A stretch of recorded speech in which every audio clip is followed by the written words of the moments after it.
오늘 아침에 함께 나눌 말씀의 제목은 은혜를 받은 사람입니다.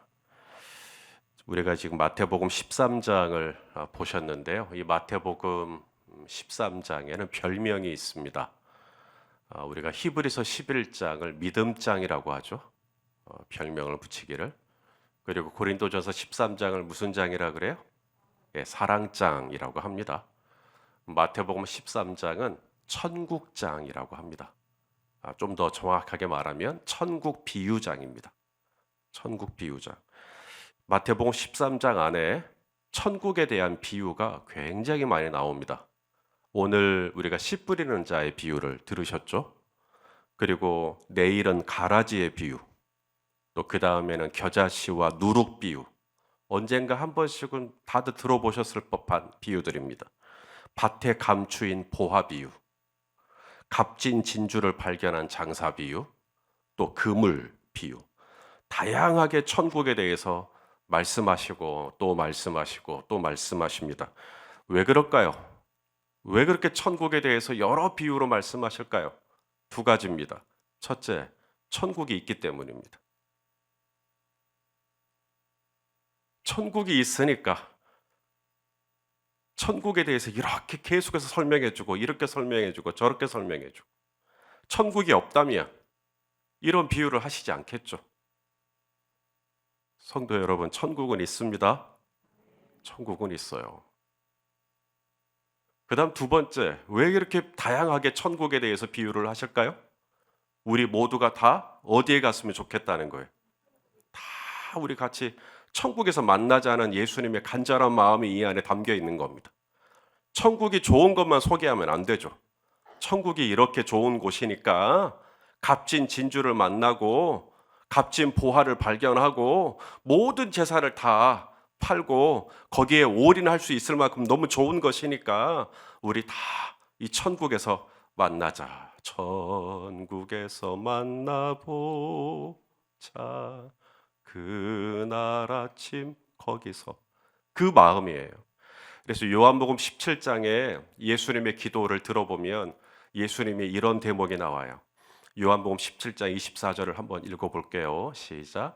아버지여 내게 주신 자도 나 있는 곳에 나와 함께 있어 아버지께서 창세전부터 나를 사랑하심으로 내게 주신 나의 영광을 그들로 보게 하시기를 원하옵나이다. 우리 예수님의 이 간절한 기도예요. 십자가에 이제 돌아가시기 바로 직전에 드린 대제사장적 중보기도라고 하거든요. 요한복음 17장을. 예수님이 뭐라고 중보하시냐면 아버지여, 아버지여. 아버지께서 내게 주신 자, 아버지께서 내게 주신 자, 이렇게 제자들을, 그리고 제자들을 통해 이제 또 예수 그리스도를 믿게 될 교회들, 저와 여러분이죠. 내게 주신 자, 또 나 있는 곳에 나와 함께 있게 해주십시오. 이게 천국에 같이 있게 해달라는 우리 예수님의 간절한 중보의 내용이 이 안에 담겨 있죠. 이것은 알아도 되고 몰라도 되는 건데요.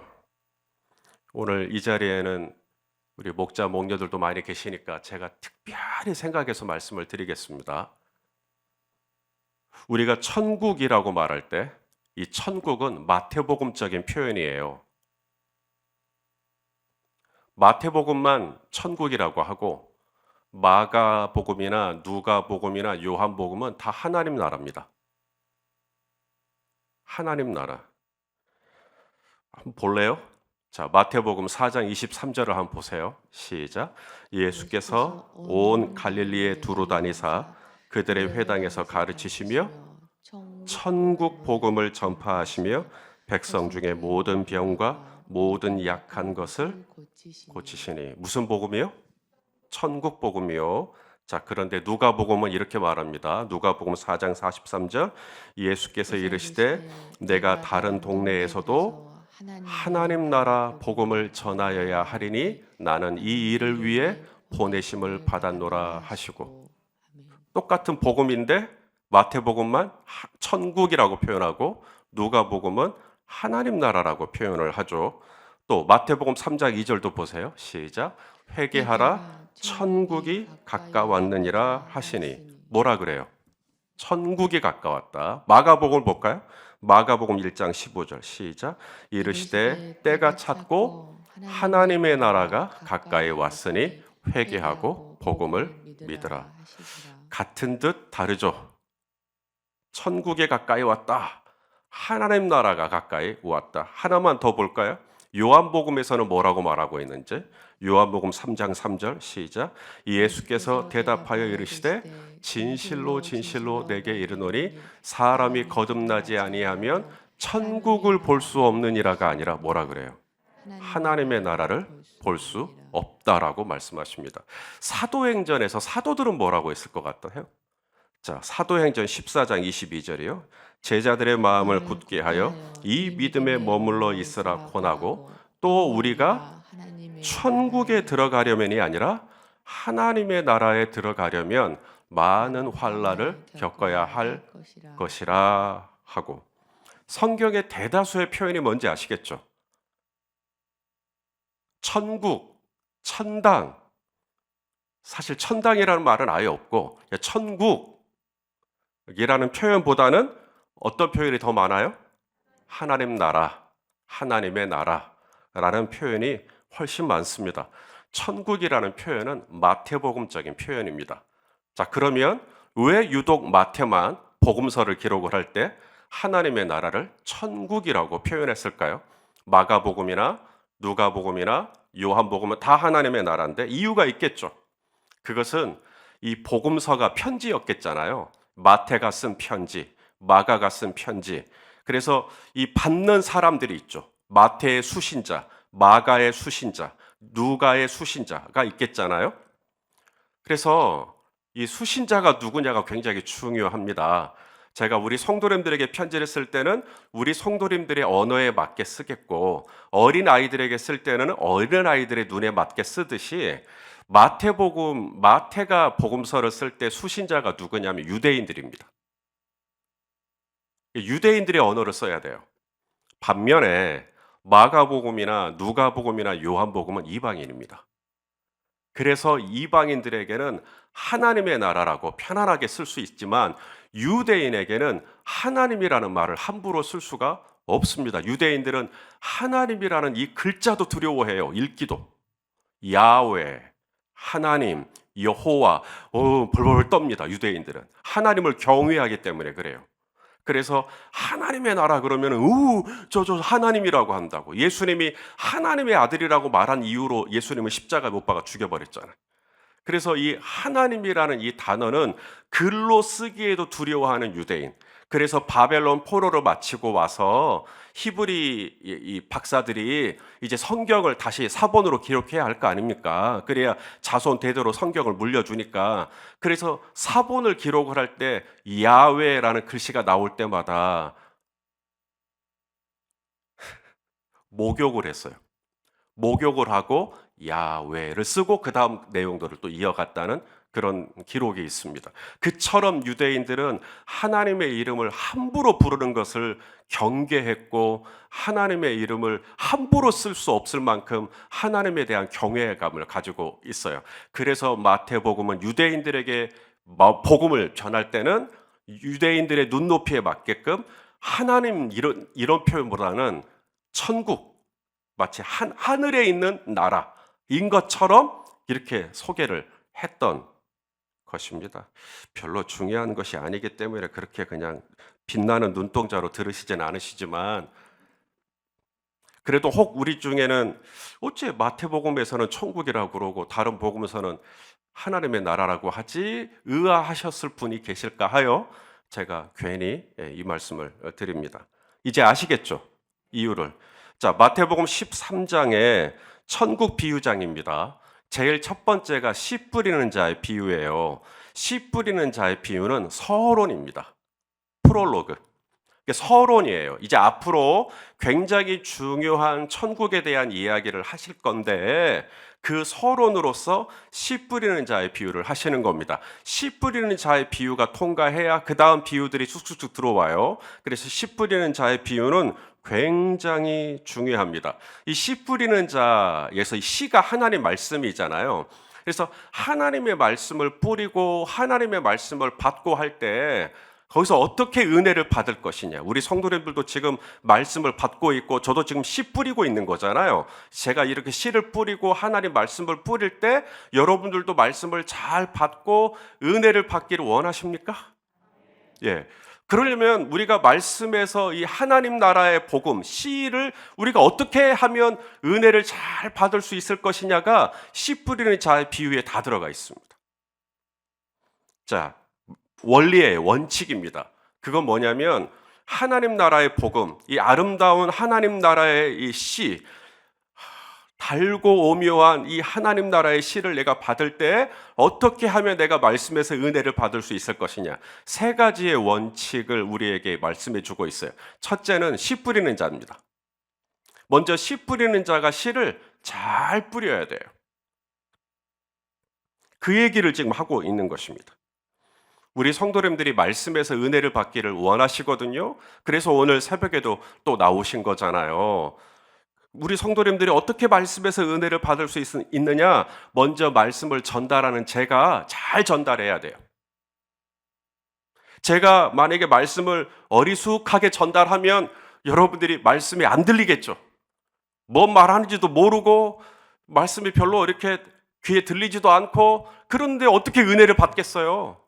우리 성도님들이 말씀에서 은혜를 받으려면 씨 뿌리는 자가 나가서 씨를 성실하게 뿌리듯이 제가 이 앞에서 하나님의 말씀을 잘 증거할 수 있어야 한다는 겁니다. 왜 마이크가 중요할까요? 만약에 마이크가 없다면 제가 씨를 제대로 뿌릴 수가 없겠죠. 저 뒤에 계신 분들은 뭔 말하는지 잘 모르실 거 아니겠습니까? 그래서 마이크도 중요한 것이고 옷도 중요한 것이고 조명도 중요한 것이고 온풍기도 중요한 것이고 이 모든 것은 말씀을 전달하는 제가 최적의 환경에서 우리 성도님들에게 말씀을 더 잘 증거하기 위해서 영상도 준비하고 소리도 준비하고 그림도 준비하고 자막도 준비하고 말씀도 다 인용구도 찾아가지고 여러분들에게 보여주고 이 모든 것들이 씨 뿌리는 자로서 어찌하든지 여러분들에게 하나님의 말씀이 잘 들어갈 수 있도록 하기 위해서 제 딴에는 최선을 다하는 것입니다.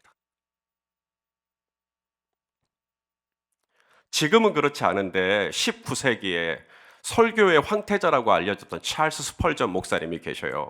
웨스트민스터 교회를 담임하면서 영국의 영적 대각성을 불러왔던 참 위대한 하나님의 사람입니다. 저도 스펄전 목사님 너무 좋아해가지고 제 서가에 스펄전 목사 설교 전집이 있어요. 설교집이 나왔다 그러면 사고. 지금도 읽어도 너무 은혜가 돼요. 여러분 한번 읽어보세요. 스펄전 목사님의 설교. 그분의 별명이 뭐냐면 황금의 언어를 가진 설교자거든요.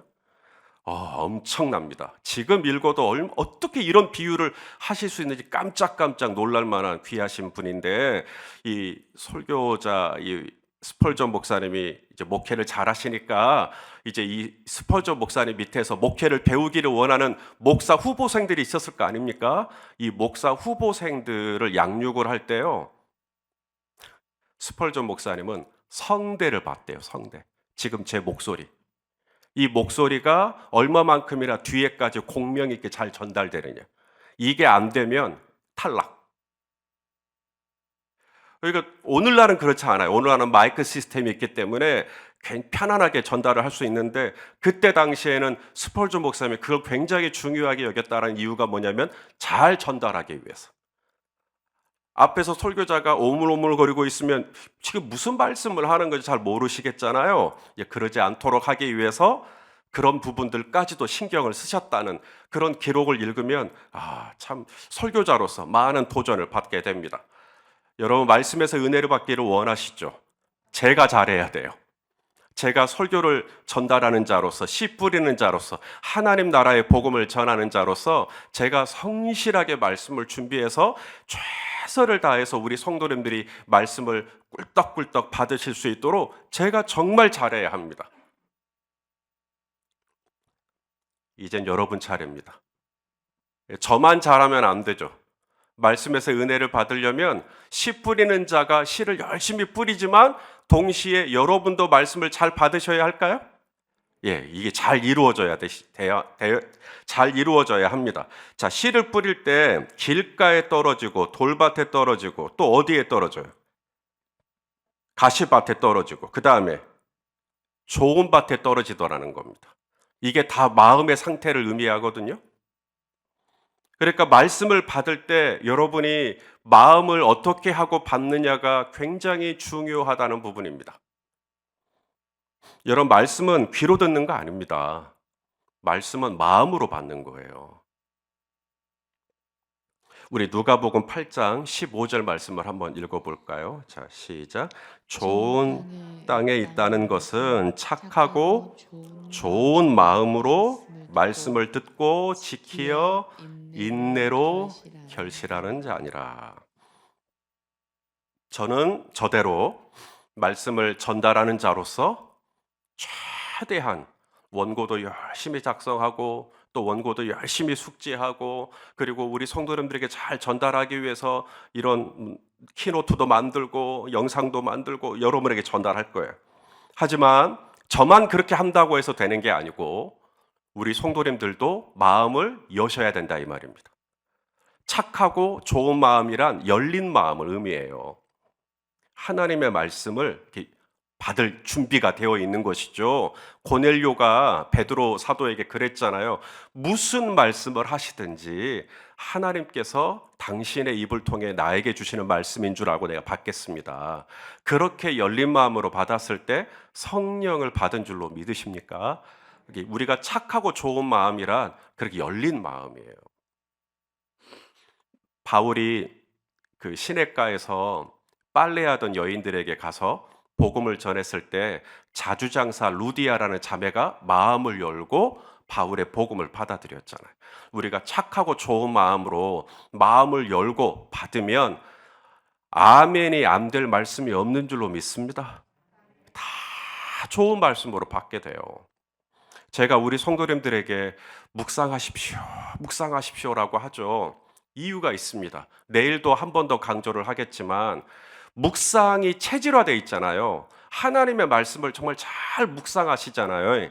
하다못해 본문을 읽다가 그러나 역시 우리 하나님은 역전의 하나님, 반전의 하나님. 아니 그러나라고 하는 이 단어 하나에도 그렇게 막 뭉클해하고 이렇게 묵상이 체질화되어 있고 묵상이 감각적으로 발달되다 보면요. 이 강대상에서 아무리 어눌한 사람이 설교를 해도 다 은혜가 됩니다. 근데 묵상이 체질화되어 있지 않으면 앞에 있는 사람이 그야말로 북치고 장구를 쳐야 돼요. 여러분들의 입에 하나하나 다 먹여줘야 돼요. 근데 그렇게 되지 않고 앞에 있는 분이 전도사님이고 뭐 부목사님이고 아직은 능숙하지 못한 노련하지 못한 분이라 할지라도 여러분들이 충분하게 은혜를 받을 수 있을 만큼의 좋은 땅이 되려면 묵상이 훈련이 돼 있어야 됩니다. 저는 남아공에 있을 때 1년 동안 거기서 살 때 이 영어로 하나님의 말씀을 듣는데 뭐 100% 알아듣겠어요? 한 10%는 알아들을까? 그런데도 눈물 콧물 흘리면서 은혜를 받아요. 왜냐하면 문장이 하나만 들려도 그 문장 하나가 나에게 하시는 말씀으로 다 받는 겁니다. 제가 그만큼 잘한다라는 게 아니라 제가 그때 깨달은 게 뭐냐면 묵상이 훈련이 되어 있더니 정말 이 풀 한 포기 하나, 이슬 하나, 비가 내리면 비 내리는 소리 하나, 천둥을 치면 천둥의 소리 하나에도 다 은혜가 되는 거예요. 전부가 다 하나님의 소리로 들리는 것입니다. 저희 교회는 특별히 예배를 드릴 때 찬양을 먼저 많이 하죠. 앞에서 찬양을 이렇게 열심히 하는 이유가 뭘까요? 마음을 뭐 하라는 거예요? 마음을 준비하라는 겁니다. 찬양을 통해서 은혜가 되고 기쁨이 되고 하다 보면 마음이 착하고 좋은 마음으로 변하거든요. 그렇게 마음이 변하고 나서 하나님의 말씀을 전하면 훨씬 더 쉽게 이렇게 말씀을 받는 것들을 보게 됩니다. 말씀을 전하는 저는 저대로 씨 뿌리는 자로서 최선을 다해서 전하고 여러분도 여러분대로 마음을 어떻게 하고 열고. 자, 근데 저는 저대로 잘하고 여러분은 여러분대로 잘하는데 이거로만 안 돼요. 마지막 세 번째가 필요한데 하나님의 은혜가 필요합니다.